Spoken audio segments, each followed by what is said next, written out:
Hello students, যিসকল ছাত্ৰ ছাত্ৰীয়ে এইবাৰ এইচএছ ফাইনেল 2026 দিবলৈ গৈ আছে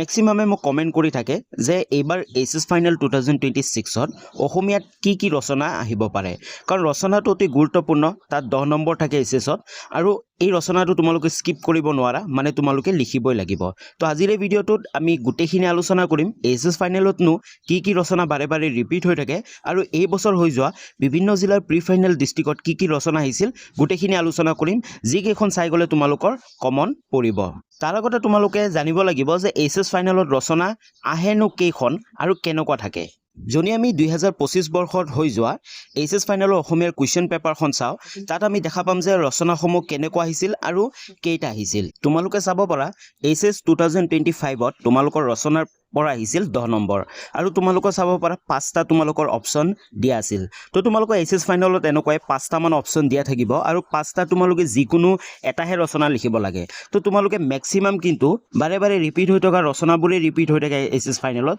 তো কিনো ৰিপিট হৈ থাকে এইচএছ ফাইনেলৰ গোটেইখিনি আলোচনা কৰিম যদি প্ৰথমবাৰ চেনেললৈ ভিজিট কৰিছা তেতিয়াহলে চেনেলটো সাবস্ক্ৰাইব কৰি বেল আইকনটো প্ৰেছ কৰি অল কৰি ৰাখিবা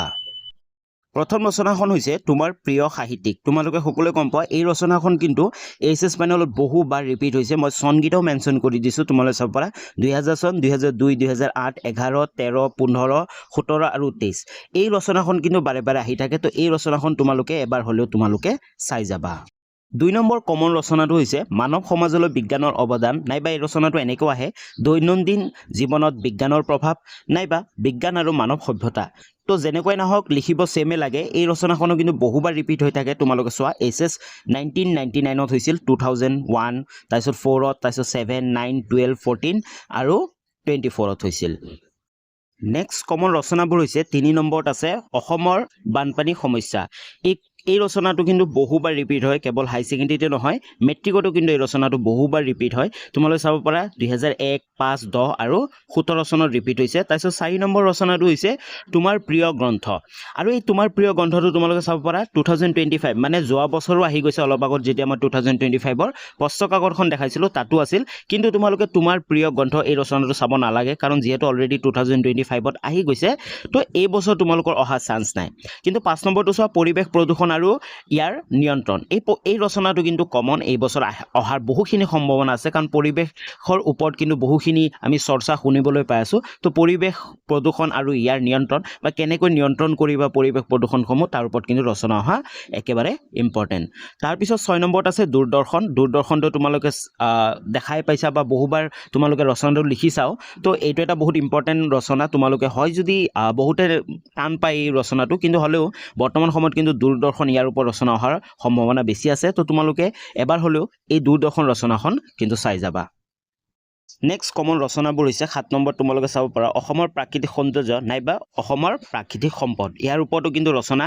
এই ৰিসেন্টলি অহা অতিকৈ গুৰুত্বপূৰ্ণ দেখা গৈছে কাৰণ অসমৰ যি প্ৰাকৃতিক সম্পদ আছে বা সৌন্দৰ্য আছে তাৰ ওপৰত কিন্তু বিভিন্ন ধৰণৰ প্ৰগ্ৰামবোৰ হৈ আছে তোমালোকে নিউজত বা বাতৰি কাকতত পঢ়িব পাই আছা তো অসমৰ প্ৰাকৃতিক সৌন্দৰ্য আৰু সম্পদৰ ওপৰত কিন্তু ৰচনা অহাৰ সম্ভাৱনা অতিকৈ বেছি তাৰ উপৰি অসমৰ কুটিৰ শিল্প এই ৰচনাটো কিন্তু বহুবাৰ ৰিপিট হয় তো এই কেইখন গোটেই 8টা ৰচনা আছিল ইম্পৰ্টেন্ট যোনকেইটা কিন্তু এইচএছ ফাইনেলত বাৰে ৰিপিট হৈ থাকে আৰু এই বছৰো তোমালোকৰ যেহেতু 5টা অপচন থাকিব 5টাৰ পৰা তোমালোকৰ ইয়াৰ পৰা কিন্তু তোমালোকৰ বহু 2-3খন মান তোমালোকৰ সেই 2026ৰ এইচএছ ফাইনেলৰ প্ৰশ্ন কাকতত তোমালোকে দেখা পাবা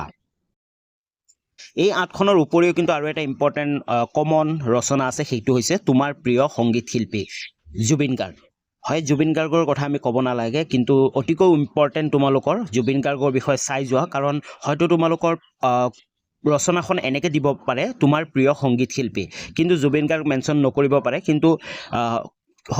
হয়তো জুবিন গাৰ্গৰ নামটো মেনশ্যনো কৰি দিব পাৰে তো জুবিন গাৰ্গৰ বিষয়ে তোমালোকে ধুনীয়াকৈ চাই যাবা ইউটিউবত বা এভেইলেবল আছে জুবিন গাৰ্গৰ ওপৰত ৰচনা তো ধুনীয়াকৈ তোমালোকে চাই যাবা জুবিন গাৰ্গৰ ওপৰত কাৰণ এই ৰচনাটো কিন্তু অহা বহুত ইম্পৰ্টেন্ট আৰু অতিকৈ সম্ভাৱনা আছে আৰু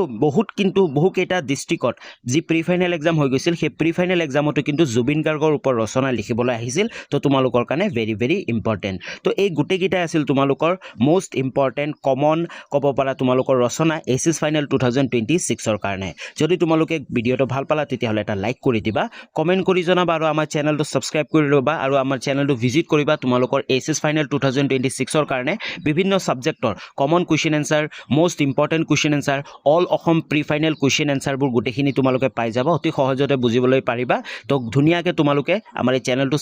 ভিজিট কৰি তোমালোকে ভিডিঅ'ছবোৰ চাব পাৰা তো আজিলৈ ইমানখিনি আছিল পুনৰ লগ পাম নতুন এটা ভিডিঅ' লৈ তেতিয়ালৈ বাই বাই